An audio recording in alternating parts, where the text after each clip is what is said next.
A millionaire CEO offered $1 million for one night with a poor virgin masseur. But when she found out who he really was, she was shocked. Before we dive into the story, let us know in the comments. Where are you watching from? Enjoy the story, everyone. Alice Parker, CEO of the Parker Group. She used to walk into boardrooms and close million-dollar deals with a handshake. But today, all she wanted was to disappear. Just for a few hours. She adjusted her sunglasses, opened the car door and said, "Take me somewhere no one knows me, or I swear I'll lose it in the middle of this meeting." Now, her assistant paused, then said, "There's a quiet little spa in the old part of town. Nothing fancy, but I've heard they have a special masseur." Discreet? Totally. No photos, no social media, no gawkers. Alice just nodded. 20 minutes later, the car stopped in front of a worn-down building. Nothing flashy, just a small wooden sign, hand-painted, "Lotus Flower, Eastern Therapies." As she walked in, Alice took in the space. No heavy incense, no fake background music, just quiet and a soft scent of lavender. "Good afternoon," said the receptionist with a calm smile. "Full session or just body?" "Full body. And I want your best. Lucas is available. He's our most requested." Alice didn't reply. She walked quietly to a small, cozy room, kicked off her heels, unbuttoned her blazer, and lay down on the massage table. The door opened. "Good afternoon, I'm Lucas. If everything's ready, we can begin." Alice turned her head slightly. He was young, fit, short black hair, calm expression. He didn't seem impressed, or curious, or even interested. "I'm in a hurry," she said. "Just do what you have to do." Lucas nodded, washed his hands, and began the session. His touch was precise, professional yet attentive, as if he could feel every bit of tension under her skin. When he reached her calves, Alice shivered. Not from pain. Surprise. Maybe it was the first time someone touched her without expecting something in return. "How long have you been doing this?" she asked, almost without meaning to. "Long enough to know when a body needs silence," he replied, eyes focused on his work. Alice gave a small side smile. "And mine? Does it need silence?" "Yours is screaming." She let out a short, nasal laugh. "Do you always talk like that with your clients?" "Only when they ask." For a second, she wanted to ask more, but didn't. Not yet. 60 minutes later, Alice got dressed in silence and walked to the front desk. Before leaving, she looked at the receptionist and asked, almost casually, "That Lucas, is he married?" The receptionist chuckled, surprised. "No, actually they say he's never been with anyone. Some even say he's still a virgin." Alice raised an eyebrow. "Really? With hands like that?" "Yeah, he's never accepted any offer. He's private." That's interesting." Alice turned and walked out. In the car, she crossed her legs and leaned her head against the window. "Virgin?" she thought. "Interesting." Even more surprising, she couldn't stop thinking about him. The next day, before the spa even opened, Alice was already there. This time, with a different energy, something between a challenge and curiosity. "I want the same person from yesterday, Lucas. No substitutes," she told the receptionist firmly. Minutes later, she was back on the table, waiting. When Lucas entered, he greeted her just as plainly as before. "Miss Parker." "Alice," she corrected, eyes still closed. "Let's skip the formal stuff today." He didn't answer, just started working on her shoulders, just like the day before. She waited a bit, let the silence settle, then broke it. "You know, I thought about you last night. Hope it didn't keep you up," he replied calmly. "No, but I lost my appetite," she smiled. "You're strange, distant, like you're not trying to impress anyone, not even me." "It's not my job to impress, it's to help. And what if someone wants more than just help?" Lucas paused for a second, then continued. "I usually keep boundaries. Even if the person is interesting." He didn't reply. "Let's go out tonight, Lucas. Dinner, or nothing formal. Just a bit of time outside here, you and me." "No," he said plainly. No hesitation. No sugarcoating. Alice blinked. She wasn't expecting that. "You're turning down my invitation?" "Yes." "Why?" "Because I'm not interested." She sat halfway up on the table, looking at him, challenging. "Everyone has a price, Lucas." He looked her in the eyes, calm, unshaken. "Not me." Alice reached into her blazer pocket, pulled out an envelope, opened it slowly, and held it out. $1 million.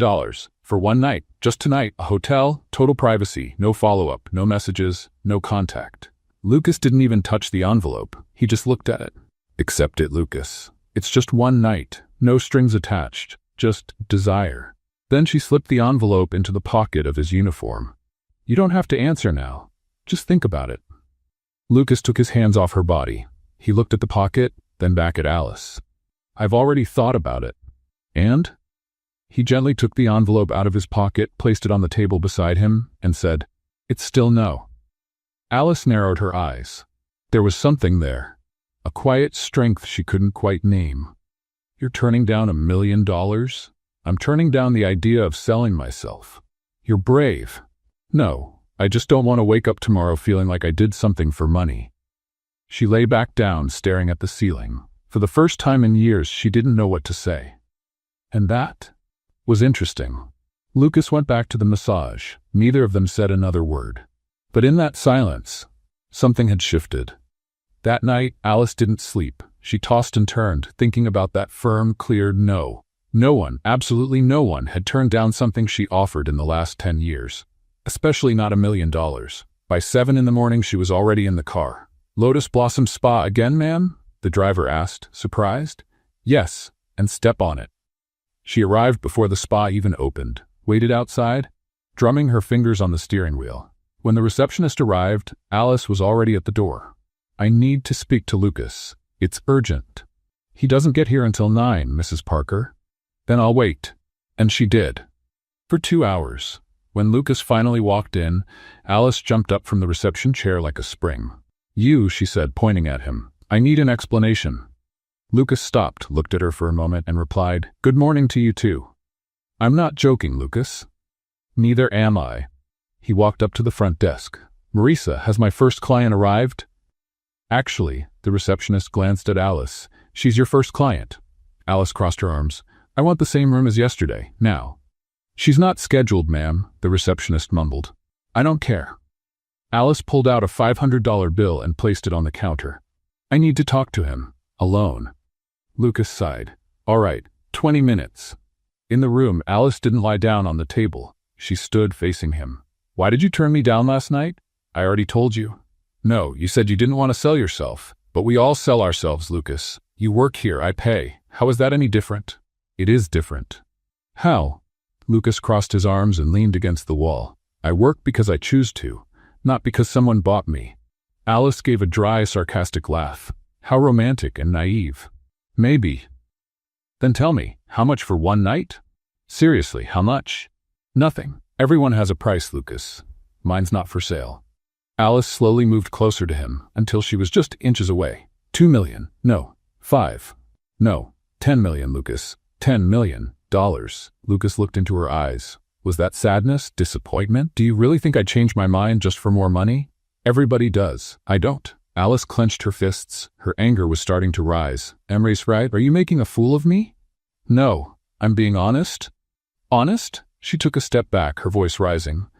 You work in a dump, earning peanuts per hour, and you're turning down 10 million? That's not honesty, Lucas. That's stupidity. Lucas didn't answer. He just looked at her. Alice lost her composure. You know what? You're right. I was offering you something you don't even deserve. Men like you, small, limited, no ambition, don't know a good opportunity when it slaps them in the face. She stormed toward the door but stopped and turned around. You'll regret this, Lucas. You'll spend your whole life wondering what it would have been like to really know me. Lucas waited for her to finish. Then, with the same calm as always, he said, Alice. What? You're afraid. Afraid? She let out a sharp laugh. Of what? Of someone who's not impressed by your money. The words hit like a punch. Alice opened her mouth, but nothing came out. And do you know why that scares you? Lucas went on. Because without the money, you don't know who you are. Alice froze. For a second, it felt like he had seen right through her. Like he had read every insecurity hiding behind her expensive suits and powerful meetings. You, she began, but her voice gave out. You can be mad at me, Alice. You can curse me out, humiliate me, even try to get me fired. But it won't change the fact that someone told you no, and you don't know how to handle that. Alice felt her face burn. She spun on her heels and stormed out, slamming the door behind her. In the lobby, every employee and a few clients looked her way. She walked past them like a storm, shoved the glass door open, and yelled at the driver, Start the car, now! Inside the car, she was breathing heavily, furious, humiliated, but also curious. Who the heck does he think he is, she thought. At lunchtime, one of the spa employees posted a short video on Instagram stories, just a few seconds long. Alice storming out of the room, clearly upset. The caption read, "When the masseur turns down the rich lady's offer." Within 2 hours, the video had been shared 15 times. In 6, it was on TikTok. By the end of the day, Masseur who said no to the CEO was trending in the city. Alice only found out when her assistant called, sounding nervous. "Mrs. Parker, have you seen social media today?" "Why?" "There's a video of you at the spa." Alice hung up and opened Instagram. The video already had 50,000 views. The comments were brutal. "Looks like the rich lady got what she deserved. Did she really offer him money?" Plot twist. The guy has integrity. She's probably used to buying people. Alice threw her phone on the couch and covered her face with her hands. For the first time in her life, she had become a joke on the internet. All because of a masseur who had the guts to say no. She woke up the next morning to 15 missed calls. Still in her nightgown, she ran to her laptop. The spa video was everywhere. YouTube, TikTok, Twitter, even the city's news website. The headline that stunned the most: Millionaire CEO humiliated by poor masseur. The comments were just as harsh. Finally, someone put that arrogance in check. Bet she's never heard a no before. That guy must have strong values to say no to easy money. Did she really offer him $1 million? Alice slammed the laptop shut. She grabbed her phone and called her marketing team. "I want that video taken down. Now." "Mrs. Parker, we already tried, but since it was posted by a private individual, we can't claim copyright." "Then make something up." "It doesn't work like that. Actually, the more we try to remove it, the more attention it gets. It's best to let it die down naturally." Alice hung up, furious. There was nothing she hated more than not being in control. She called her assistant. "Julia, I want everything on Lucas Huang. Everything. Full name, address, family, work history, debts, relationships. I want to know what brand of toothpaste he uses." "I'm on it, Mrs. Parker." "And hire the best private investigator in the city. I don't care how much it costs." 2 hours later, Alice was in her office when Julia came in with a thin folder. "This is all we could find on Lucas Huang." Alice opened it quickly. Just 3 pages. "That's it?" "It's strange, Mrs. Parker. He barely exists online. No Facebook, Instagram, LinkedIn, nothing. The investigator only found the basics. He's been working at the spa for 2 years. Rents a small apartment downtown. Never married, no criminal record." Alice flipped through the pages, frustrated. "What about his family? No close relatives in the country. The last name Huang is Chinese, but he was born here. Education? Graduated high school from a public school. Then there's a 3-year gap. He shows up again working in massage clinics." Alice slammed the folder on the desk. "This doesn't make sense. No one lives without leaving a digital trace." The investigator said the same. "It's like he erased his own past, or someone erased it for him." That afternoon, Alice couldn't focus on any meetings. During a video call with investors in Hong Kong, one of them joked, "Alice, I saw you became internet famous." Laughter in the background. She turned off the camera without replying. By 5 o'clock, she couldn't take it anymore. She grabbed her keys and drove straight to the spa. Lucas was with a client when she arrived. Alice waited in the lobby, ignoring the curious glances from the staff. When he finished and walked out, he saw her. "You've got some nerve showing up here," Alice said, standing. "This is where I work." "For now." Lucas didn't answer. He walked to the front desk and spoke with Marisa about the next appointment. "I'm talking to you." Alice raised her voice. Everyone in the lobby turned to look. Lucas sighed and turned around. "What do you want, Alice?" "I want to know who you really are." "I'm a massage therapist." "Liar."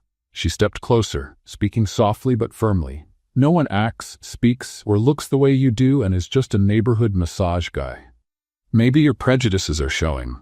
"This isn't prejudice, it's experience. I've negotiated with CEOs, presidents, millionaires. I know power when I see it. And you have power, Lucas. I just don't know where it comes from." Lucas stared at her for a long moment. "And what if I really am what I seem? Just a regular guy who doesn't want to sell out?" "I don't believe it." "Then that's your problem, not mine." Alice clenched her fists. "You humiliated me in public. I just answered your question. Your answer made me a joke. Your actions made you a joke. I just witnessed it." The coldness in his voice made her even angrier. You're going to regret this, Lucas. I'll find out your secrets, and when I do, I'll use them against you.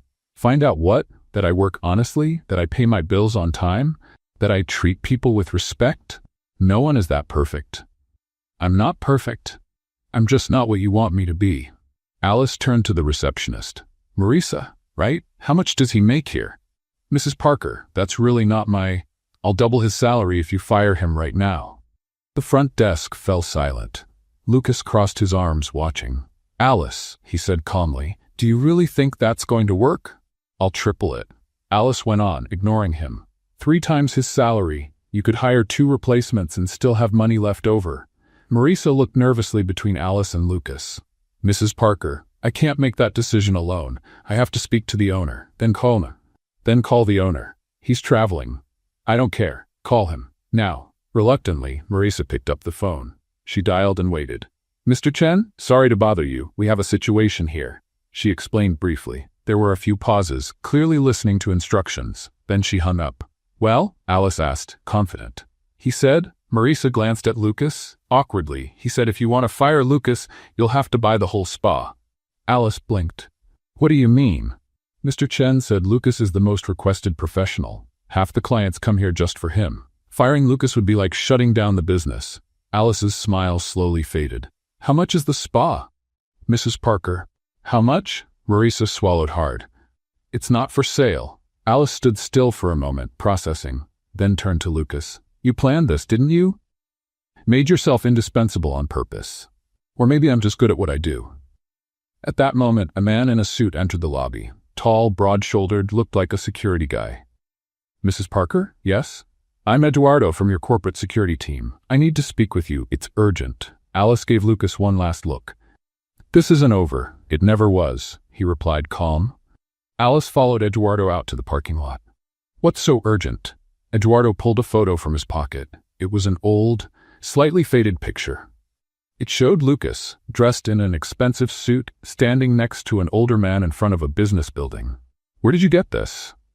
One of our contacts in the police. He was digging into some background info and found this in an archived file. Alice looked closer at the photo. When was this taken? 3 years ago, but Mrs. Parker. Eduardo hesitated. This man, he's not who you think he is. Alice snatched the photo from Eduardo's hands. Explain this. Now, the photo came from an archived investigation from 3 years ago. Money laundering involving shell companies. Lucas appeared as a witness, but then disappeared from the records. A witness to what? I couldn't get the details. The case is classified. But Mrs. Parker? Eduardo lowered his voice. The man next to him in the photo is Jian Wei Chen. Alice frowned. That name's supposed to mean something? Chen owns half the Chinese restaurants in town. And also, Eduardo paused, also owns the spa where Lucas works. Alice's blood ran cold. You're saying that Lucas isn't there by accident? Chen protects him. That's why we couldn't find any info. That's why the spa isn't for sale. That's why Lucas acts like he's untouchable. Alice looked at the photo again. Lucas was smiling, relaxed, like he'd known Chen for years. I want to talk to Chen. In person. Mrs. Parker, that could be dangerous. I don't care. Set up a meeting. The next morning, Alice woke up to a call from Julia. Mrs. Parker, we have news about Lucas Huang. Did you find something? Actually, he found something about us. Alice sat up in bed. What do you mean? A letter arrived at the office, addressed to you, from the law firm Silva and Associates. Never heard of them. It's a small firm, but they specialize in labor law. The letter's about defamation and harassment. Alice jumped up. What do you mean? Lucas is claiming you tried to coerce his employer, offered a bribe to have him fired, and are damaging his professional reputation. He has witnesses. What witnesses? Everyone who was in the lobby yesterday, including 2 clients who recorded it on their phones. Alice gripped the phone tightly. This is ridiculous. I can hire the best lawyers in the country. You can, yes. But Mrs. Parker, the issue isn't the lawyers, it's public opinion. If this goes to court, it'll end up in the news. And after that viral video yesterday. Alice hung up the phone and punched her pillow. How did a simple massage therapist manage to turn the tables like this? 2 hours later, she was in her office when Julia walked in, looking worried. Mrs. Parker, Chen returned our call. And? He agreed to meet. This afternoon at his restaurant. But, There's one condition. What is it? Lucas has to be there. Alice smiled for the first time in days. Perfect. I want to look him in the eye when he finds out I know the connection. That afternoon, Alice arrived at the Golden Dragon, Chen's most elegant restaurant in the upscale part of town. The place was empty, except for a few waiters and an older man sitting at a table in the back. Let's have a little fun with those who only read the comments. Type pizza in the comments. Only those who made it this far will understand. Now back to the story. John Wei Chen was shorter than he looked in photos, but he had presence. Graying hair, thin glasses, hands carefully placed on the table. Mrs. Parker, he greeted her in accented English. Mr. Chen, Alice replied in Portuguese. Thank you for seeing me. Please have a seat. Lucas will be here soon. As if on cue, Lucas appeared through the side door. He wore a plain dress shirt and jeans, yet somehow seemed different, more confident. He sat next to Chen without greeting Alice. So, Chen said with a smile, looks like you two have things to clear up. Alice got straight to the point. I know about your connection. I saw the photo. I know Lucas isn't just an employee of yours. Chen raised his eyebrows. What photo? Alice pulled the image from her pocket and placed it on the table. Chen looked at it and let out a genuine laugh. Oh, that one. He looked at Lucas. Do you remember this picture? Lucas nodded. Of course. That was the day you saved me. Alice blinked. Saved you? Chen leaned back in his chair. Mrs. Parker, may I ask what you think happened 3 years ago? Some sort of shady deal. Money laundering. Corruption. Chen and Lucas exchanged glances. Then Chen started laughing again. Mrs. Parker, that photo was taken the day I offered Lucas a job. He was homeless, had been sleeping on the streets for 2 weeks. Alice felt the ground shift under her feet. What do you mean? Lucas showed up at my restaurant one night, asking just for a glass of water. He was thin, dirty, clearly in bad shape. But there was something about him. Manners, dignity. I offered him a meal. He insisted on washing dishes in return. Alice looked at Lucas, puzzled. And the police investigation? Oh, that, Chen waved a hand. Lucas witnessed a robbery on the street and gave the police useful information. Since he didn't have ID at the time, they had to photograph him for the witness record. No ID? Lucas spoke for the first time. I had lost everything. My documents, money, identity. Chen helped me rebuild my life. Alice was stunned. But you act like you have power, education. I do have an education, Lucas said calmly. I just don't have money. Where does your education come from then? Lucas hesitated. Chen placed a hand on his shoulder. Go ahead, son. She already knows part of the story anyway. Lucas sighed. I was born into a wealthy family, Alice. Very wealthy. But when I was 23, something happened. Something that made me walk away from everything and disappear.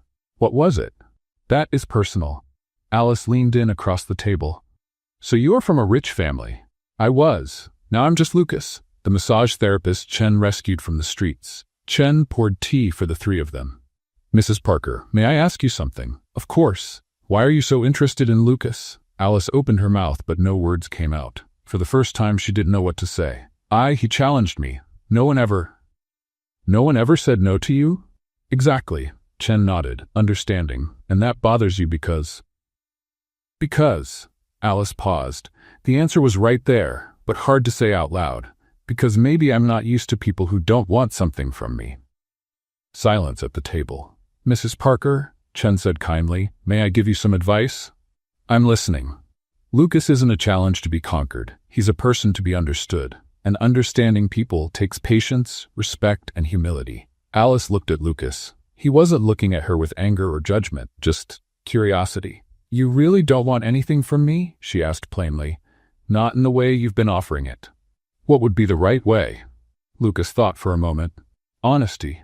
I've been honest. Have you? Lucas leaned in slightly. Or have you just been trying to buy something that's not for sale? Alice went quiet. Chen stood up. I'll leave you two to talk. I need to check on the kitchen. When they were finally alone, Alice asked, So what happened 3 years ago, Lucas? What made you walk away from a wealthy life? Does it matter? It does to me. Why? Alice hesitated. Because, her voice faltered, because maybe I was wrong about you, and maybe I'd like to really get to know who you are. Lucas studied her for a long moment. Alice, you spent 2 days trying to embarrass me, get me fired, and dig into my past. Why should I trust you now? Because I'm asking, not offering, not demanding, just asking. For the first time, Lucas smiled. Not a sarcastic or guarded smile, an honest one. That's a start. So you'll tell me? Maybe. When you show me that you truly want to know who I am, not who I used to be. Alice stood up. How do I show you that? Drop the defamation lawsuit your lawyers are probably already preparing against me. Alice blinked. How did you? Because I know people like you, Alice. They all react the same way when they don't get what they want. Alice looked at him for a long moment. Then she picked up her phone and made a call. Julia, cancel any legal action against Lucas Wong, now, and drop the investigation too. She hung up and looked at Lucas. Done. Thank you. Now will you tell me? Lucas smiled again. Now you've earned the right to ask again, next time. Alice let out a sigh, but she was smiling too. You're impossible. I'm careful. Chen returned to the table with a tray of desserts. Did you two work things out? We're making progress, Alice said. Good. So may I invite you to dinner here on Sunday? Lucas always has dinner with us on Sundays. Alice looked at Lucas. Can I come? You can, but you'll have to eat with chopsticks. I know how to use chopsticks. We'll see, Lucas laughed, and for the first time in 3 days, Alice felt like she might be starting to understand who Lucas Wong really was, or at least, who he had chosen to become. Alice spent the rest of the week trying to focus on work, but the image of Lucas smiling genuinely stayed in her mind. Sunday came faster than she expected. She put on a casual outfit, jeans and a silk blouse, something she hadn't worn in years. No high heels, no power suits. She just wanted to feel normal. The Golden Dragon was closed to the public when she arrived. Chen welcomed her at the door with a warm smile. Miss Parker, right on time. Alice, please, and thank you for the invitation. Lucas is in the kitchen helping with the prep. I hope you don't mind having real homemade Chinese food, not the kind made for tourists. This will be something new for me. Chen led her to a round table at the back of the restaurant, decorated with simple elegance. Candles, small flowers, a cozy atmosphere. Chen, can I ask you something? Of course. Why did you help Lucas? I mean, beyond just being kind, was there something special about him? Chen poured tea into 2 small cups. Have you ever seen someone who's hungry turn down food because they couldn't pay for it? Alice shook her head. Lucas did that. He was clearly undernourished, but he insisted on working before accepting any help. That really impressed me. And after that? Then I found out he spoke fluent Mandarin, knew traditional Chinese medicine, could talk about Eastern art and philosophy.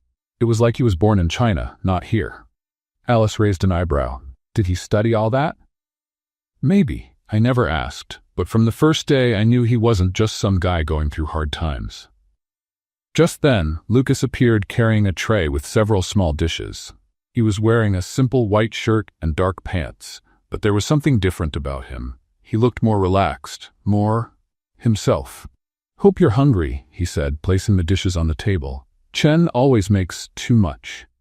Alice looked at the food. Delicate dumplings, steamed fish, stir-fried vegetables with unfamiliar spices, a fragrant soup. It looks amazing. Did you both cook this? Chen taught me, I learned, Lucas replied, sitting down. It's our tradition. Sundays are for cooking together. Like a family. Exactly, Chen confirmed. Lucas is like a son to me. During dinner, Alice discovered a new side of Lucas. He told funny stories about his early days in the kitchen, did impressions of Chen when he was upset, laughed easily. He was light. Lucas, Alice said, trying out the chopsticks. How did you learn Mandarin? I studied when I was younger. Where? At a private school. Alice noticed the hesitation but didn't press. Would you teach me a few words? Lucas smiled. Thank you is xie, please is qing, sorry is duibuqi. Duibuqi, Alice repeated, trying to mimic the tone. Am I saying it right? Almost. The tone is a little. Lucas leaned in toward her. May I? She nodded. He gently held her chin, adjusting the position. Now try. Duibuqi. Duibuqi, Alice repeated, this time more accurately. Perfect. For a moment, they looked at each other. Chen quietly got up. I'll get dessert. When they were alone, Alice asked, Why do you speak Mandarin so well, Lucas? And don't give me that I studied in school line. Your accent is perfect. Native. Lucas sighed. My mother was Chinese. Was? She died when I was 15. I'm sorry. She taught me the language, the culture, the cooking. She said it was important to stay connected to our roots. Alice noticed a sadness in his eyes. And your father? He died too, later on. Is that when you lost everything? Lucas looked at her for a long moment. That's part of the story, yes. Chen came back with dessert, fresh fruit and small traditional sweets. Sorry for the wait, I had to take an important call. Everything okay? Lucas asked. Actually, Chen hesitated. It was about tomorrow's event. Alice looked at them. What event? I have a business dinner, Chen explained. International investors. I'm trying to expand into other countries. What kind of investors? Mostly Chinese. Lucas sat up straighter. Yeah. Chen, I already told you I'm not. I know, but Lucas. Chen looked at Alice. You speak Mandarin way better than my official interpreter, and you know our culture. It's just for one evening. Interpreter?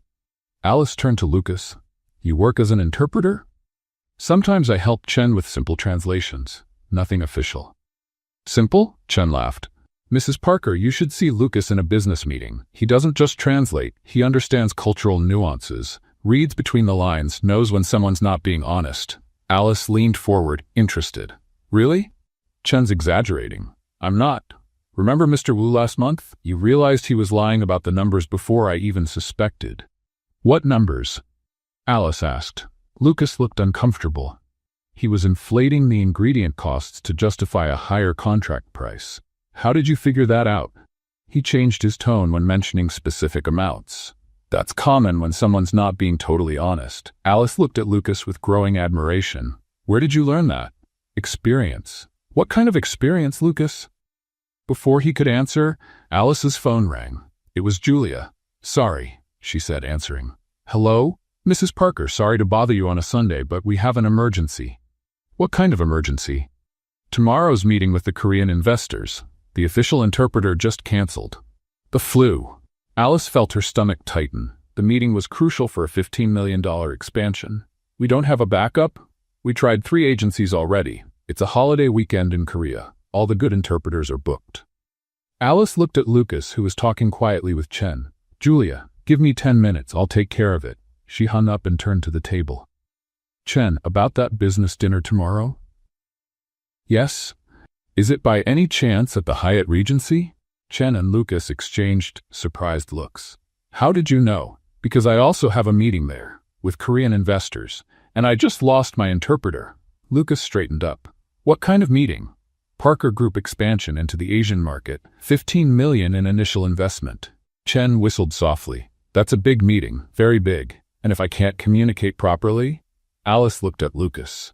Lucas, do you speak Korean? I do. Fluently? Fairly well, Chen laughed. Fairly? Lucas, you watched a Korean movie with me last month and you were translating jokes the subtitles missed. Alice felt a spark of hope.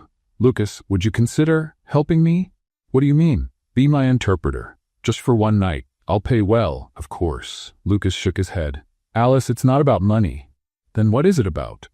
You don't understand. I don't do that kind of work anymore. What kind? Corporate business, high-level meetings, that world. Alice leaned across the table. Why? Lucas was silent for a long moment. Then he looked at Chen, who gave a supportive nod. Because the last time I was in a meeting like that, it was the day I lost everything. Alice felt a chill. What happened? Lucas hesitated. If I agree to help you tomorrow, you're going to see a side of me you might not expect, and it might change the way you see me. For better or worse. I don't know. Depends on what you're looking for in me. Alice thought for a moment. I'm looking for the truth, Lucas. About you. About us. About whatever this is between us. Chen gave a quiet smile. What if I find out you're much more than I thought? And what if you find out I'm much less? Alice reached her hand across the table. There's only one way to find out. Lucas looked at her outstretched hand, then at Chen, who gave a slight nod. Finally, he took her hand. All right, I'll help you. Thank you. But Alice, he gave her hand a gentle squeeze. The day after tomorrow, you're going to have questions. A lot of them, and I'll have to decide if I trust you enough to answer them. And I'll have to decide if I'm ready for the answers. Chen raised his teacup. A toast, then, to mutual understanding. Alice and Lucas raised their cups. To mutual understanding, they echoed. But as they toasted, Alice couldn't stop thinking about Lucas's last words. The last time I was in a meeting like this was the day I lost everything. What exactly had happened 3 years ago? And why did she have the feeling she was about to find out far more than she expected? Alice arrived at the Hyatt Regency at 7 in the morning, 2 hours before the meeting. She wanted to go over all the documents and get mentally prepared. But mostly, she wanted to talk to Lucas before the investors arrived. He was at the front desk, wearing a dark gray suit that surprised her. It wasn't expensive, but it fit him perfectly, and there was something different about the way he carried himself. More upright, more confident. "You look different," Alice said as she approached. "Clothes make a difference." "It's not just the clothes, Lucas. It's you. You seem—" She hesitated. "You seem like you belong here." Lucas looked away. "Shall we go over the meeting strategy?" They went up to the reserved room. Alice spread documents across the table but noticed Lucas wasn't paying attention to the papers. He was staring out the window, tense. "Lucas, are you all right?" "I'm fine. It's been 3 years since I've set foot in a place like this." "What's special about this place?" "It's not this place in particular. It's places like this. Luxury hotels, corporate meetings, people in expensive suits talking about millions." Alice sat on the edge of the table, studying him. "Was that part of your old life?" "It was my old life. Do you want to talk about it?" Lucas sighed and stepped away from the window. "Alice, if I tell you it'll change everything between us, you won't see me as Lucas the massage therapist anymore. You'll see me as someone else." "And is that a bad thing?" "Depends on what you're looking for in me." Alice stood and walked over to him. "I'm looking for the truth, whatever it is." Lucas looked into her eyes for a long moment. "My full name is Lucas Huang Zhang." "Zhang? Like Chen?" "Chen is my uncle, my mother's brother." Alice blinked. "Your uncle? He never mentioned." "Because I asked him not to. When I showed up at the restaurant 3 years ago, I didn't want anyone to know who I was, not even that we were family." "Why?" Lucas sat in one of the meeting room chairs. "Because I was running away, Alice. From my family, my name, my life." "What life?" "Zhan Corporation. Ever heard of it?" Alice felt the blood drain from her face. Zhan Corporation was one of the largest Asian conglomerates in the world. Construction, technology, imports. Estimated net worth in the billions. You're from the Zhang family?" "I was. My grandfather founded the company. My father expanded it into Latin America." He hesitated. "I was the heir." Alice sank into a chair. "Heir to billions of dollars?" "That's right. And you gave it all up to be a massage therapist?" "I gave it up because it didn't fit who I am." The silence in the room was deafening. "What do you mean?" Lucas stood and walked back to the window. 3 years ago, I was being prepared to take over as president of Zhang Corporation. I was 25, had an MBA from Harvard, and experience in 3 countries. I was the perfect son, the ideal heir. What happened? I found out the company was involved in questionable activities. Overpriced contracts, bribes to politicians, labor exploitation. Things I didn't know about, but I should have. Alice leaned forward in her chair. "And you confronted your family?" "I tried. I said I wanted to change the company, make it more ethical. My father—" Lucas paused and took a deep breath. "My father said I was naive, that these were normal business practices. And then I made a mistake, a terrible one." Lucas turned to Alice and she saw real pain in his eyes. "I had a younger brother, Daniel, 2 years younger but much more ambitious. While I was questioning the family's methods, he was embracing them. Where is he now? Dead." Alice put a hand to her mouth. "Lucas?" Daniel was handling a construction contract in Bangkok. A $50 million project. He knew it was overpriced, knew he was deceiving the Thai government, but he didn't care. Lucas sat back down, but this time he looked smaller, more fragile. "I tried to stop him," he said. "I told him I would expose the scheme if he didn't cancel the contract. We fought. He called me a coward, said I didn't deserve to be the family heir." "What did you do?" "I went to Bangkok in person. I wanted to talk to him, convince him to do the right thing. But when I got there—" Lucas paused, swallowing hard. "When I got there, Daniel was in the hospital. He'd been in a car accident on his way to a meeting. The doctor said it was on purpose." "On purpose?" "Suicide, Alice. My brother took his own life because he couldn't handle the pressure from the family, and from me, questioning everything he did." Alice felt tears come to her eyes. Lucas, that wasn't your fault. Yes, it was. If I hadn't threatened to expose the business, if we hadn't argued, if I hadn't. Lucas stopped, breathing heavily. The last thing I said to my brother was that he was a disgrace to the family. You didn't know he was in so much pain. I should have known. He was my younger brother. It was my job to protect him, not judge him. Alice stood and walked over to him. And then? Then, I couldn't live in that world anymore. I couldn't look at my father without seeing Daniel. I couldn't sign contracts without thinking about the consequences. I couldn't be the heir to a fortune built on lies. So you ran away.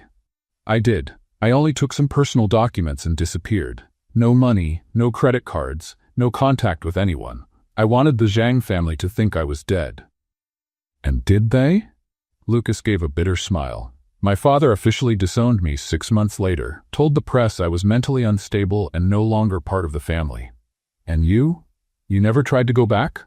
Never. Daniel died because of me. The company kept doing what it always did. And me. I didn't know who I was without the family's money. Alice gently touched his arm.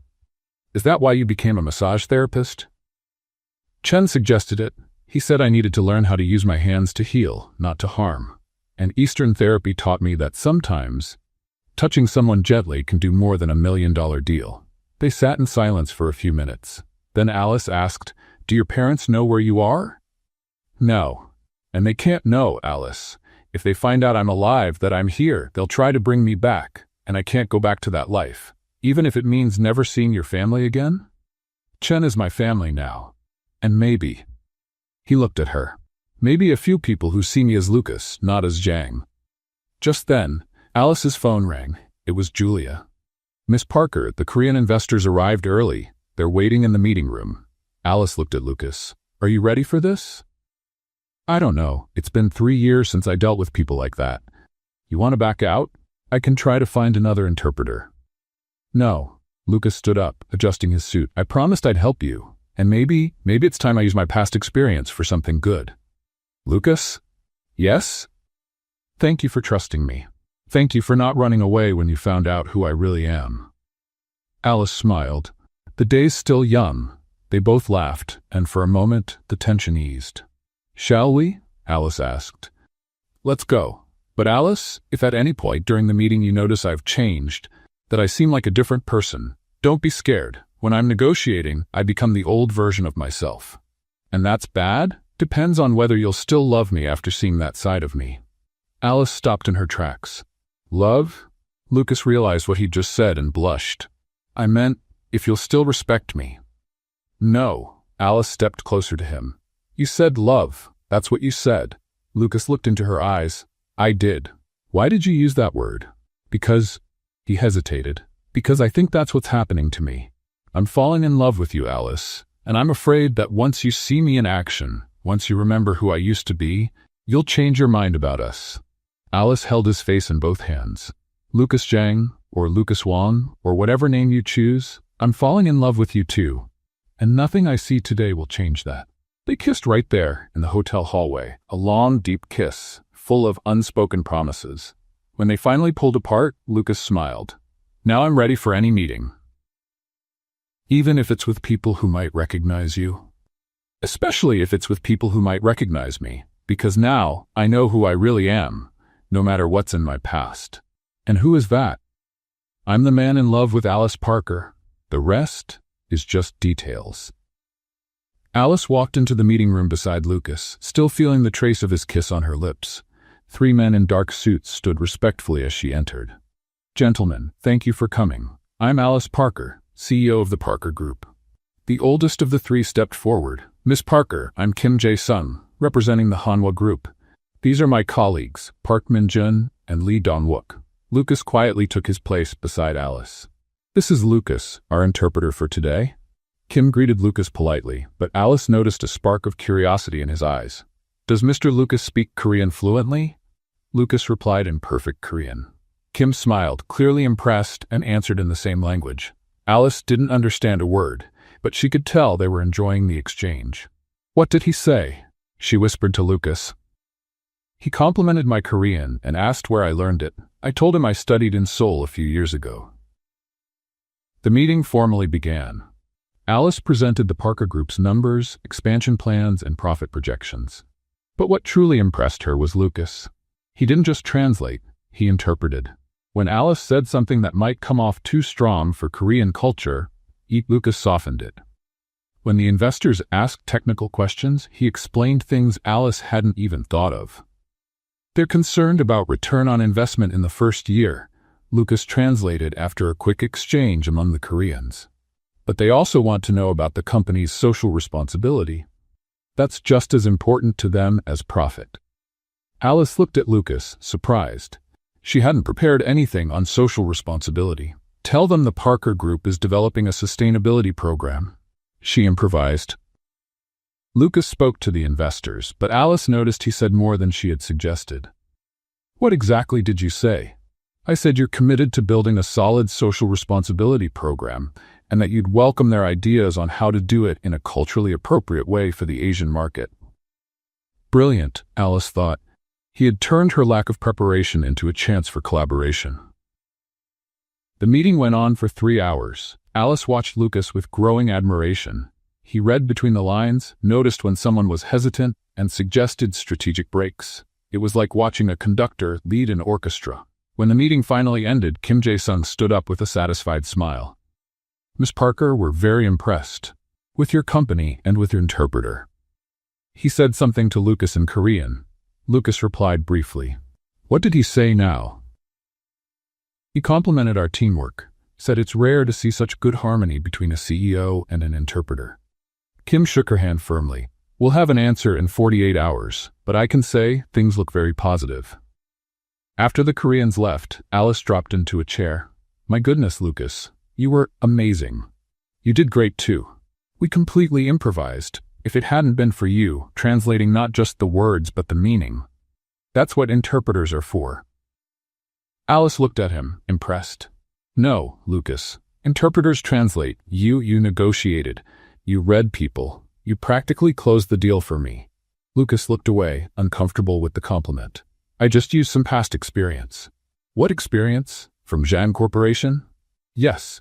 I spent 5 years learning how to negotiate with Asians. My father always said understanding culture is more important than understanding numbers. Alice got up and walked over to him. Lucas, do you realize what just happened? We made a good deal? You became who you were before, the heir, the negotiator, the businessman, and it was beautiful to watch. Lucas frowned. Alice, I don't want to go back to that life. I don't want to get involved in the business world again. Why not? You're brilliant at it. Because business tore my family apart. Alice paused. But Lucas, you just helped me land a $15 million deal. You understood 3 men I couldn't even talk to. That's part of who you are. A part I'd rather keep buried. Alice moved closer. What if you didn't have to bury it? What if you could use those skills for something good? What do you mean? Work with me, Lucas. He looked at her, surprised. What? Be my consultant for Asian expansion. You know the cultures, speak the languages, understand the subtleties. I need someone like that. Alice? Think about it. You could use all your experience and knowledge to build bridges, not tear things down. To create jobs, not exploit people. Lucas shook his head. I can't. If I go back into the corporate world, if my name starts showing up again. You don't have to use the name John. You can just be Lucas Huang. My family has contacts all over Asia. Someone will recognize me. So what? You're an adult. You have the right to choose your own life. Lucas walked over to the window. You don't understand, Alice. If my father finds out where I am, he'll try to bring me back. And if I resist, what could he do? You're independent now. He could hurt the people close to me, like he did with Daniel. Alice felt a chill. What do you mean? Daniel didn't take his life just because of family pressure, Alice. What else happened, Lucas? It's better if you don't know, Alice. My father is a powerful man, and powerful men protect their secrets. If he finds out I'm alive, working in the corporate world again, he might come after me too. Exactly. Alice stayed quiet for a moment, processing it all. Lucas, look at me. He turned around. Are you afraid of your family, or afraid of becoming the man you used to be? Both. But today, in that room, you were the man you used to be, and it was beautiful. You used your knowledge to help, not to take advantage. You built bridges, not burned them. What if I like it? What if I start to miss that world? And if you do, would that be so terrible? Lucas looked into her eyes. It would be, if it meant losing you. Alice stepped closer. Why would you lose me? Because if I go back to that world, I won't be the simple massage therapist you met. I'll be the billionaire heir who walked away from it all. And maybe you'd rather have the heir. Alice held his face gently. Lucas Zhang, or Lucas Huang. I fell in love with the man who had the courage to turn down my money. The man who chose to use his hands to heal. The man who gave up a fortune for his values. What if I change? Everyone changes, Lucas. The real question is, do you want to change alone or with me? They looked at each other for a long moment. Alice, think about it, okay? You don't have to decide now. But think about the chance to use all of who you are, every part of you, for something good. At that moment, Alice's phone rang. It was Julia. Mrs. Parker, Mr. Kim just called. They want to move forward. 15 million, just like we discussed. They'd like to sign the contracts tomorrow. Alice hung up, glowing. Did you hear that? We did it. Lucas smiled, but there was something sad in his expression. Congratulations, you deserve it. We deserve it. I never could have done it without you. Alice, let's celebrate. Dinner, champagne, talk about the future. About that. Lucas hesitated. I think I need some time to think. About work, about everything. About who I am, who I want to be, and what it means to be with you. Alice felt a tightness in her chest. You're leaving me?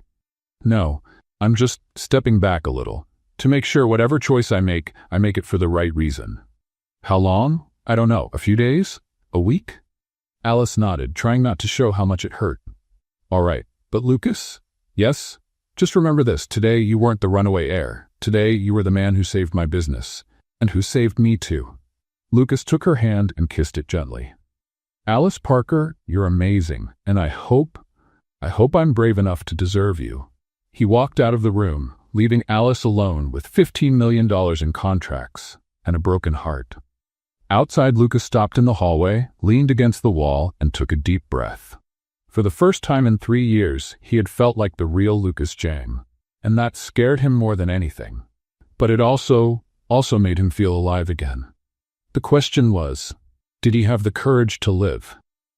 Alice went 5 days without hearing from Lucas. 5 days that felt like 5 years.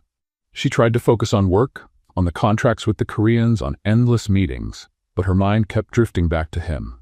On Friday afternoon, she was signing documents when Julia walked into the office with a look that meant bad news. Mrs. Parker, someone's here to see you. If it's about a meeting, reschedule for Monday. It's personal. He says it's urgent. Alice sighed. Who is it? Ricardo Mendoza. Alice's blood ran cold. Ricardo Mendoza, her ex-fiancé. The man she left 2 years ago when she found out he was more interested in her money than in her. Send him up. A few minutes later, Ricardo walked into the office with the smile she once found charming, and now saw as completely fake. Alice, darling, you look as beautiful as ever. What do you want, Ricardo? Straight to the point. I always admired that about you. I don't have time for games. Ricardo sat down in the chair across from her desk, crossing his legs like he owned the place. I heard you've been spending time with some interesting company. Alice narrowed her eyes. What are you talking about? Lucas Huang, the massage therapist. How do you? Sweetheart, you've gone viral on the internet. CEO embarrassed by poor massage therapist. Kind of hard to miss. Alice clenched her fists. If you're here to humiliate me, I'm here to protect you. Protect me from what? Ricardo pulled out his phone and showed Alice a photo. It was Lucas, but in an old picture, wearing an expensive suit at a fancy party. Do you recognize him? Alice looked closer. It was definitely Lucas, but younger, smiling openly, standing with people she didn't recognize. Where did you get this? I have connections, sweetheart, and they told me some very interesting things about your massage therapist boyfriend. What things? Ricardo put away the phone and leaned forward in his chair. Lucas Huang Zhang, son of Zhang Weiming, owner of Zhang Corporation, heir to a $4 billion fortune. Alice pretended to be surprised. That's ridiculous. Is it? Then why is he working as a massage therapist? Why is he living in a tiny studio apartment? Why is he hiding his last name? Even if it's true, what's the problem? Ricardo laughed. Alice, you're too smart to be naive. A billionaire heir doesn't give it all up to become a massage therapist for the fun of it. Then why? Because he killed someone. Alice felt the floor drop beneath her feet. What? His brother, Daniel Zhang, found dead in a hotel in Bangkok 3 years ago. Officially ruled a suicide, but there are rumors it was murder. You're lying? Am I? Ricardo pulled a folder from his briefcase. These are news articles from that time. All in Chinese, of course, but I can have them translated. He spread newspapers and printed documents across the table. Zhang Corporation heir found dead in Bangkok. Zhang family mourns the loss of youngest son. Zhang Weiming denies rumors of family disputes. Alice looked at the documents, but the words wouldn't register. And the most interesting part, Ricardo went on. 3 days after his brother died, Lucas disappeared. Vanished. No trace. The family claimed he had a mental breakdown, but innocent people don't disappear like that, Alice. People disappear when they have something to hide. Alice got up and walked over to the window. What do you want, Ricardo? I want to protect you from a con artist. A con artist? Think about it, Alice. A billionaire heir shows up in your life pretending to be poor. He charms you with his simple man act.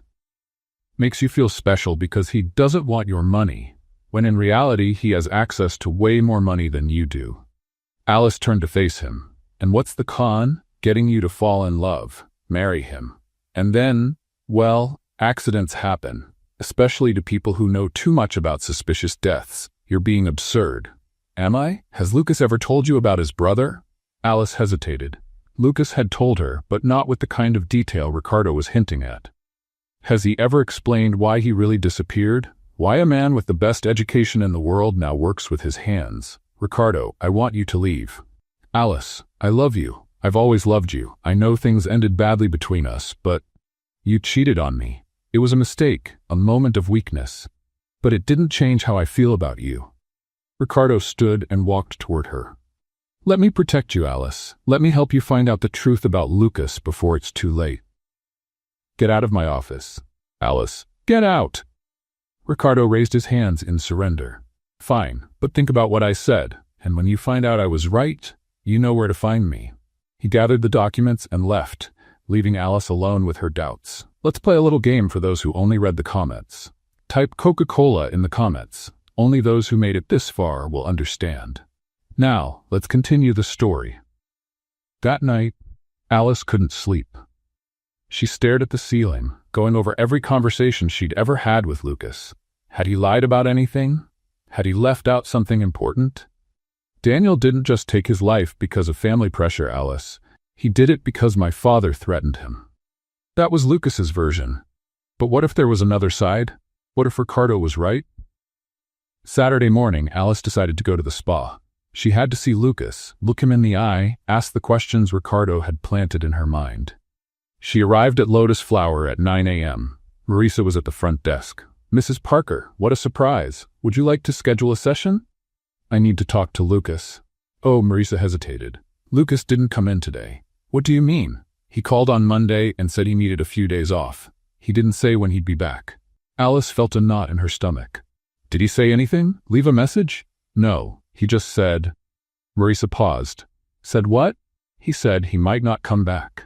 That maybe it was for the best. Alice left the spa with a heavy heart. She drove to the small apartment where Lucas lived.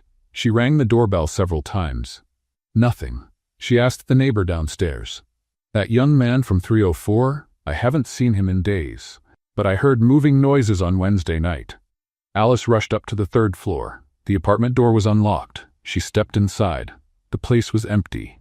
Completely empty. As if no one had ever lived there. She sat down on the cold floor of the empty apartment and for the first time in years cried. When she got home, there was an envelope waiting at her door. Her name was written in handwriting she recognized right away. Inside, there was just one piece of paper with a single sentence. When you trust the silence, I'll come back, Lucas. Alice crumpled the letter and threw it far. Then she regretted it, ran after it, smoothed the paper out, and read it again. Trust the silence. What did that mean? She spent the whole Sunday thinking about it. Trust the silence, not believe in rumors, not listen to others. Trust what hasn't been said. On Monday, Ricardo called. Alice, I heard your boyfriend disappeared. How do you know that? I have eyes around town, dear. Do you want to know where he went? Alice hesitated. Part of her wanted to know. Part of her wanted to follow the letter's advice. Alice, are you there? I'm here. I can find out where he is. I can show you who he really is. You just have to let me. Alice looked at the crumpled letter on her table. When you trust the silence, I'll come back. Ricardo? Yes? Don't call me again. She hung up the phone. That night, Alice had dinner alone for the first time in weeks. The food tasted like nothing. The house felt bigger and emptier. But she had made a decision. She would trust the silence. She would trust Lucas. Even without knowing where he was, even without understanding why he left, even with all the doubts Ricardo had planted. Because deep down, she knew something Ricardo didn't. She knew Lucas had cried when he talked about his brother. She knew his hands shook when he mentioned his family. She knew he looked at her like she was the most precious thing in the world.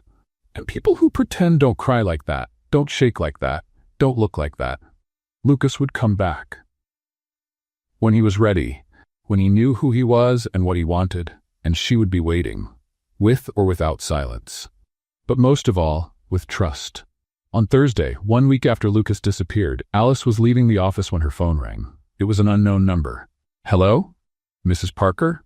This is the reception desk at Parker Group. There's a man downstairs who says he needs to speak with you urgently. Who is it? He says his name is Chen. Alice smiled for the first time in a week. Send him up. Chen entered Alice's office with the most serious look she'd ever seen on him. No warm smile, no fatherly kindness. He looked worried. Mr. Chen, what a surprise. Please, have a seat. Mrs. Parker, thank you for seeing me. Of course. Would you like some coffee? Water? No, thank you. I came here for a very specific reason. Alice sat behind her desk, trying to read his expression. Is it about Lucas? Yes, he told me you talked about his past, about the Zhang family. He did, and he also told me you're his uncle. Chen nodded. I came because something is happening, Mrs. Parker. Something that could affect both you and Lucas. Alice felt a chill. What kind of thing? Yesterday I got a call from my brother-in-law, Zhang Weiming. Lucas's father? Yes. He knows Lucas is alive, and he knows where he is. Alice leaned forward in her chair. How did he find out? Someone went to him. Someone with pictures, information, details about Lucas's life here. Ricardo? Alice whispered. You know this person? He's my ex-fiancé. He came here last week with information about Lucas. Said he wanted to protect me. Chen shook his head, clearly worried. Mrs. Parker, you don't understand. Zhang Weiming isn't just a wealthy businessman. He is, how can I say this, a man who solves problems in final ways. Are you saying he's dangerous? I'm saying when he wants something, he gets it, no matter the cost. Alice got up and walked to the window. And what does he want? Lucas back. To take over the company. His oldest son died, remember? Lucas is the only heir now. But Lucas doesn't want to go back. What Lucas wants has never mattered to Zhang Weiming. Alice turned to Chen. Where is Lucas now? Hiding. When he found out his father knew where he was, he disappeared again. Why didn't he come to me? Chen sighed. Because he's trying to protect you, Mrs. Parker. He knows if his father finds out about you two, he'll use me as leverage. Exactly. Alice sat back down, trying to process everything. Chen, I need more details. What exactly happened to Daniel? Lucas told me his version, but Lucas's version is the truth. Daniel really did take his own life, because of family pressure and another reason. What other reason? Chen hesitated. Because his father wanted him to marry a woman for convenience, and he wanted him involved in a legal business. Alice felt her blood run cold. How could he do that to his own son? Daniel had become a problem. He was asking questions, challenging the way things were done, threatening to expose certain company practices. Zhang Weiming decided it would be easier to get rid of the difficult son by forcing him to marry and take part in his shady business deals. My God. Daniel was furious, and with all the pressure, he felt trapped. He saw no way out and ended his life. Alice covered her mouth with her hands. And Lucas knows this? He does. That's why he ran. He knew that if he confronted his father, he'd face the same kind of pressure. Why are you only telling me this now? Because Lucas asked me not to. But I can't let you make decisions without knowing the real danger. Alice was silent for a long moment. Chen, do you know where Lucas is now? I don't. He said it was better that way, that if I didn't know, I couldn't be forced to tell. Just then, the phone on Alice's desk rang. It was Julia. Mrs. Parker, sorry to interrupt, but we have a situation downstairs. What kind of situation? Men in suits are asking about you. They say they're investors, but they look more like security agents. Alice looked at Chen, who had turned pale. How many men? 3, and there's a black car parked outside the building. Alice hung up and turned to Chen. They're here? Looks like it. What do we do? You leave through the garage. Now, I'll stay and say I don't know anything. And Lucas? Lucas is on his own, just like always. Alice grabbed her purse and headed for the door, but stopped. Chen, one question. Why are you helping me? You barely know me. Because Lucas is in love with you, and I've never seen my nephew in love before. I don't want him to lose that because of his father. Despite the tension, Alice smiled. Thank you. Mrs. Parker? Yes? If you find Lucas, tell him he doesn't have to run alone anymore. Alice went down the emergency stairs to the garage. Her heart was pounding so hard she feared the men upstairs could hear it. She got into her car and drove aimlessly for an hour, checking her rearview mirror constantly. When she was sure she wasn't being followed, she stopped at a small cafe and called Julia. Are the men still there? They left about 20 minutes ago. They talked to Chen and then left. Is Chen okay? He's fine. He said not to worry, that he'd handle everything. Alice hung up and stared at her phone. She had to find Lucas. But how? She spent the next 3 days trying to figure out where he could be. She checked hotels, guest houses, asked mutual acquaintances. Nothing. On Wednesday, she was in her office when Julia burst in. Mrs. Parker, it's an emergency. What is it? The company, someone hacked our system. All our client files have been leaked. Financial data, contracts, confidential information. Alice felt the world spin. When? This morning. Clients are already calling, furious. The lawyers say we could face billion-dollar lawsuits. How did this happen? We don't know. The IT team is investigating, but... The phone rang. Alice answered. Alice Parker. Mrs. Parker, this is Kim Jae-sun from the Korean investors. Mr. Kim, how are you? Worried. We heard about the data breach. Unfortunately, this affects our decision to invest. Mr. Kim, I can explain. I'm sorry, Mrs. Parker, but we can't be involved with a company that has such serious security issues. He hung up. Alice collapsed into her chair. Within 2 hours, she received 12 more calls just like that. Investors, clients, partners, all canceling contracts, pulling funding, demanding answers. At 5 p.m., Julia came in again. Mrs. Parker, we just received an offer to buy the company. Alice looked at her in disbelief. What do you mean? An investment group is offering to buy Parker Group, 10% above market value. Who? Zhang International Holdings. Alice felt like she'd been punched in the stomach. Zhang?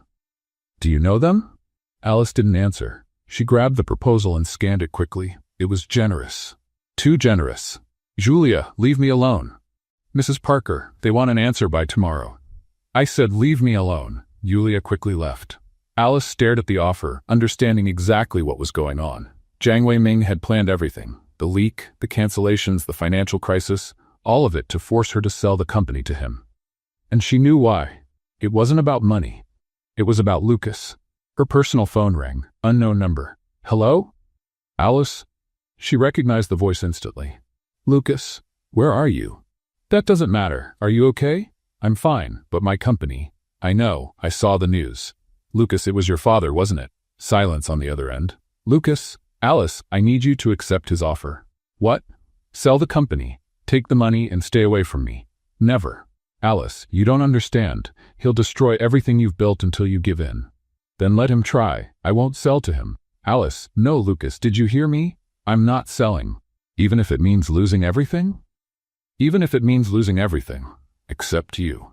Alice, there's an emergency board meeting at your company tomorrow at 3 in the afternoon. I'll be there. How do you? Because tomorrow, I stop running and I start fighting. Lucas, it's dangerous. You said you'd rather lose everything than lose me, right? I did. Then now I'm going to prove I'd rather risk everything than lose you. He hung up. Alice stared at the phone, fear and hope battling inside her. Tomorrow, she would find out who Lucas Zhang really was, and whether he was brave enough to face his own father. Alice arrived at the Parker Group's boardroom at 2:45 p.m. Her lawyers were already there, along with 3 board members. Everyone looked tense. "Mrs. Parker," said Dr. Martinez, her lead attorney, "I need to be direct. With the data breach and mass cancellations, the company has lost 70% of its market value in 3 days. I understand. The offer from Zhang International Holdings is our only viable option right now." Alice sat at the head of the table. "And what if I say I refuse to sell under any circumstance?" The lawyers exchanged worried glances. "Mrs. Parker, with all due respect, that would be financial suicide." At exactly 3 o'clock, the door opened. Alice expected to see Lucas, but instead, a distinguished older man entered, dressed sharply with gray hair and a cold expression. Behind him were 2 men in dark suits. "Mrs. Parker," the man said with a light Chinese accent, "I am Jiang Wei-ming." Alice stood, keeping her composure. "Mr. Zhang, I wasn't expecting you in person. When it comes to important business, I prefer face-to-face meetings." He sat without being invited. The other men remained standing, like bodyguards. "I assume you've read our proposal." "I have, and the answer is no." Jiang Wei-ming gave a cold smile. "Mrs. Parker, perhaps you don't understand the seriousness of the situation. Your company is collapsing. In a week, you'll have no clients left. In 2, you won't be able to pay your staff. Then I'll rebuild from the ground up. With what money? Which investors? Who's going to trust a CEO who couldn't protect sensitive data?" Alice leaned across the table. "Mr. Zhang, let's stop pretending. You orchestrated all of this, didn't you? The leak, the cancellations, the crisis. Those are very serious accusations, Mrs. Parker. They're facts, and we both know why you're doing this. Because I want to expand my business into this country? Because you want to force your son to come home." Jiang Wei-ming's smile vanished. "My son is dead, Mrs. Parker. He died 3 years ago in an accident." "That's a lie." At that moment, the door opened again. Alice's heart raced. Lucas entered the room, but he wasn't the same Lucas she knew. He wore a flawless suit, stood tall, and looked confident. He looked powerful. "Hello, Father." The room fell silent. Jiang Wei-ming froze for a moment, then gathered himself. "Lucas, you've grown. You've aged. I thought you were dead. I was, for 3 years, but now, I'm back." Lucas walked to the table and sat beside Alice. "Gentlemen," he said in fluent English to the lawyers and board members, then translated, "I'm Lucas Zhang, heir to the Zhang Corporation, and I'm here to make a counteroffer." Jiang Wei-ming narrowed his eyes. "What counteroffer?" Lucas pulled a folder from his briefcase. "I'll buy Parker Group myself, for 20% above the original market value, before the crisis you caused." "With what money?"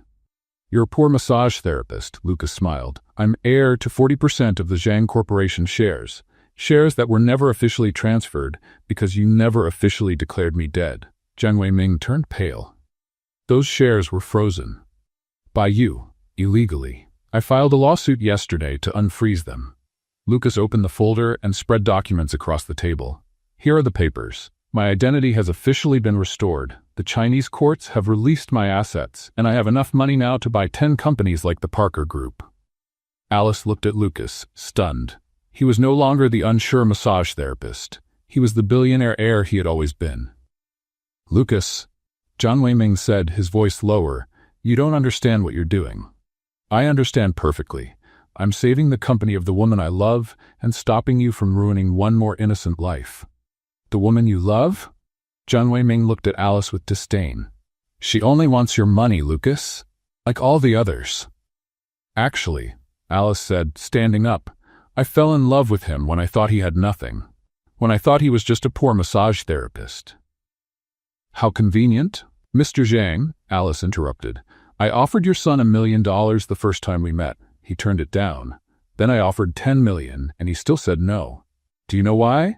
Jiang Wei-ming didn't answer because he's the most honest man I've ever known. He chose to use his hands to heal people instead of using money to control them. He chose humility over power. He chose love over revenge. Lucas took Alice's hand. "And now," Lucas said, "I'm choosing to fight instead of run." Jiang Wei-ming stood up abruptly. "Lucas, if you do this, if you buy that company, you'll be declaring war on me." "No, Father, I'm declaring independence. You have no idea what I'm capable of. I know exactly. I saw what you did to Daniel. Daniel was weak, just like you. Daniel was sensitive, like me.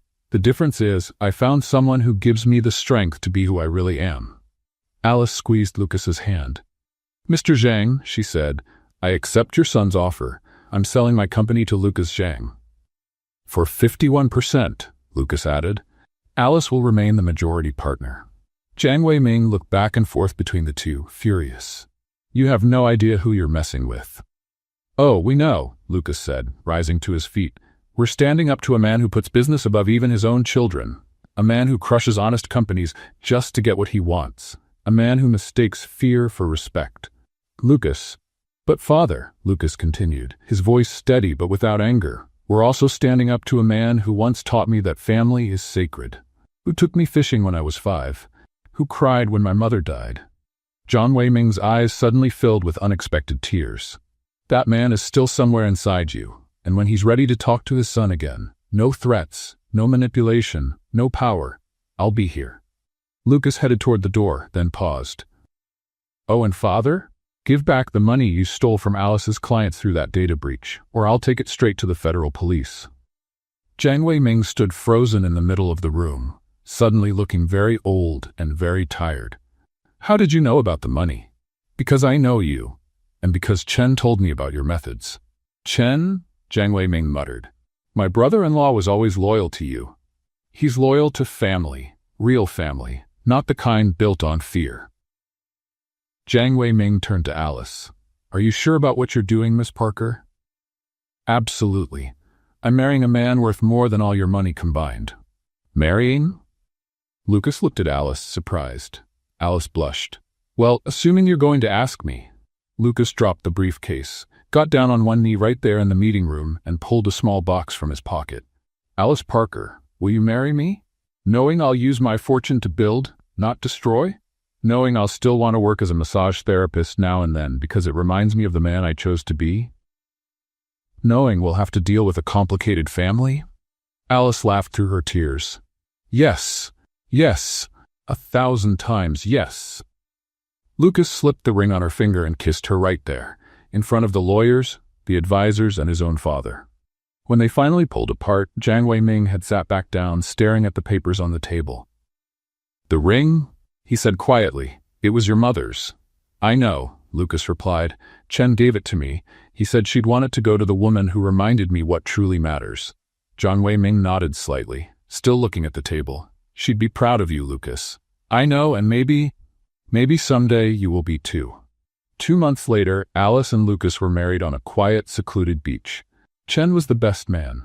There were no crowds, no show, just the sound of waves, a sunset, and 2 people who found each other when they least expected it. Alice wore a simple dress and was barefoot in the sand. Lucas wore a light suit, and he was barefoot too. During the ceremony, when the pastor asked if they had anything to say to each other, Lucas held Alice's hands and said, Alice Parker, you taught me that the greatest luxury in life isn't money. It's having someone who loves you just the way you are. I promise to use my hands to touch you with kindness every day of our lives, and I promise to use my money to make the world a little better, just like you taught me. Alice, crying with happiness, replied, Lucas John, you taught me that true power doesn't come from money. It comes from the courage to say no to what's wrong and yes to what's real. I promise never to try to buy love again, because I already have the only love that truly matters. They kissed as the sun fully set, with Chen clapping and a few friends tossing rose petals. The next day, Alice and Lucas announced the creation of the Parker Zhang Foundation, dedicated to helping homeless youth and promoting ethical practices in business. And every night, before going to sleep, Lucas would massage Alice's feet. Not for money. Not out of duty. Out of love. And Alice finally understood that some things truly have no price. Jiang Weiming never tried to contact them again. But 6 months after the wedding, a gift arrived. A cherry tree, planted in the garden of their new home, with a card that simply read, For shade and blossoms. A father who is learning. Lucas planted the tree himself, and sometimes when no one was watching, Alice would catch him talking to it, as if he were talking to his father. Some kinds of love, after all, deserve a second chance too. What did you think of Alice and Lucas's story? Share your thoughts in the comments. Rate this story from 0 to 10. What's your score? Subscribe to our channel and turn on the notification bell to follow all our stories. And don't forget to watch more touching stories right here on the final screen.